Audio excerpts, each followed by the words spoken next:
بسم اللہ الرحمن الرحیم۔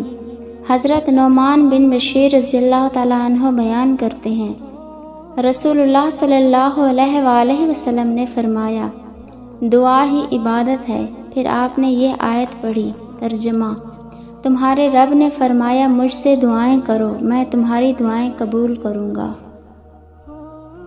حضرت انس رضی اللہ تعالیٰ عنہ بیان کرتے ہیں، رسول اللہ صلی اللہ علیہ وآلہ وسلم نے فرمایا، دعا عبادت کا مغز ہے۔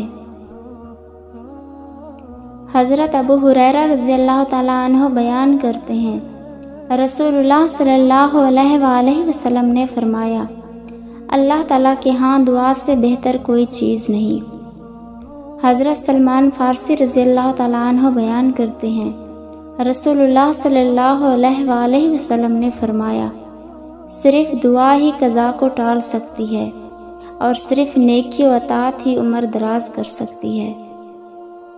حضرت جابر رضی اللہ تعالیٰ عنہ بیان کرتے ہیں، رسول اللہ صلی اللہ علیہ وآلہ وسلم نے فرمایا، اپنی اولاد اور اپنے اموال کے لیے بد دعا نہ کرو، کہیں ایسا نہ ہو کہ تم ایسی گھڑی میں اللہ سے دعا کر بیٹھو جس میں دعا قبول ہوتی ہے۔